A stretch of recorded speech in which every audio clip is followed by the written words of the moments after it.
Philly Fingers here, going over how to run a rack of 9 ball. Well, we run a rack starting with 1 ball at a time, so let's start with just 1 ball. Let's begin by just hitting that typical spot shot.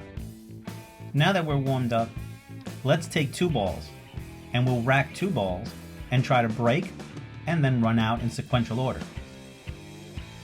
By making a ball in the break, this leaves just the 1 ball to have to bank into the bottom right corner.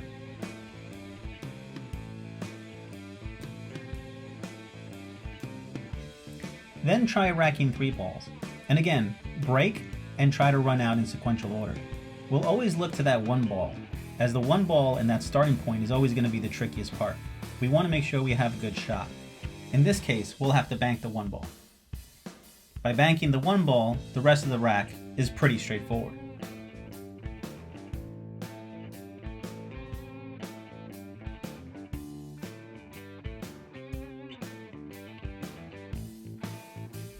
Now let's try 4 balls. Break, and we'll run in sequential order. So we've made a ball on the break, and we have a pretty good shot at the 1. So we'll play the 1 in the side, and we'll hope to avoid the 2 ball. That would be the only problem area. As you see, we've accidentally bumped the 2, which is what we didn't want.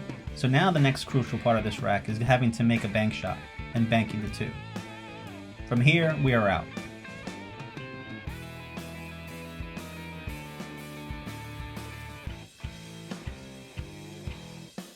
Then let's try 5 balls. As we break, the balls spread out very well, so we have an easy starting point with the 1 in the top corner pocket. From here, the run out is pretty straightforward.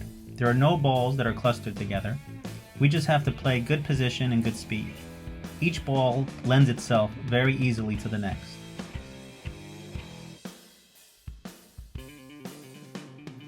The 4 to the 5 is where it gets a little tricky. As you see, I'm going to hit this a little bit too hard.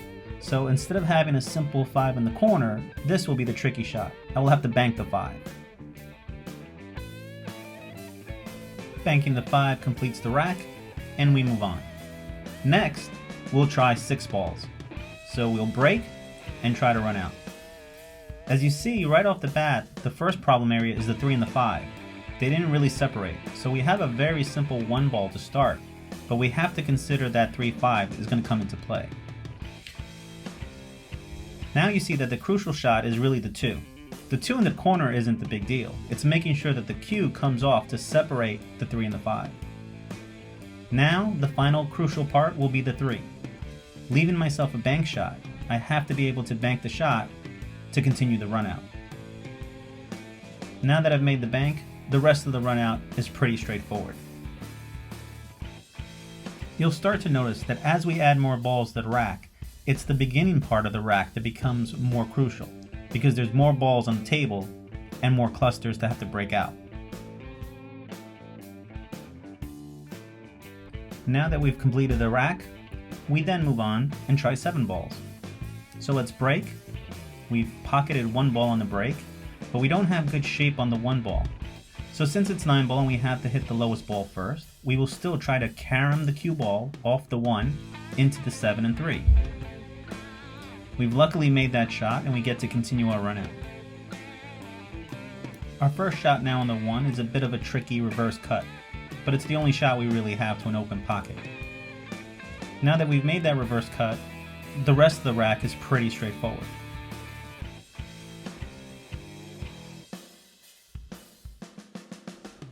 As I attempt the 3 in the side pocket, this is also a crucial shot where I need to avoid the scratch in the bottom left corner, so I have to apply just enough spin.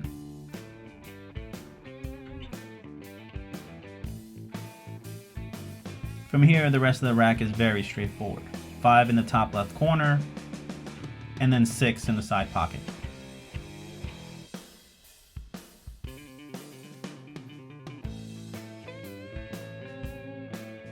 After completing another rack, now let's try 8 balls. So we'll rack 8 balls, break, and try to run out again in sequential order. In this rack we've made 2 balls on the break, which makes it a lot easier, plus we landed really well on the 1, so we have an easy starting point. We have perfect position for the 2, and none of the balls are clustered. The 5 and 3 are very well separated, so they both can go into the top left corner pocket. So in this rack, we really have no issues whatsoever. It's all going to be about speed control. So as I float up for the 3, as I mentioned, the 3 and the 5 are separated, so the 3 will go easily in the top left corner pocket. As I make the 3 in the corner, I'll come back around and attempt the 5 in the same corner. I'll hit the 5 carefully with just enough speed so that the cue comes right back towards the 7.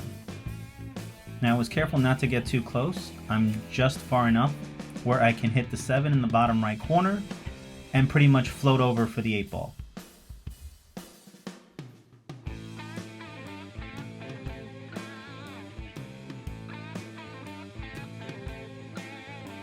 Now that we've completed a rack of 8 balls, we can finally graduate to our last attempt at a rack of 9 balls. As we break the 9 balls, we make the 7 on the break, and we are starting off with a very interesting combination shot. So we'll play the 1 into the 2 into the top right corner pocket. After making the combo, the rest of the rack is pretty wide open, so we shouldn't have too many problems here.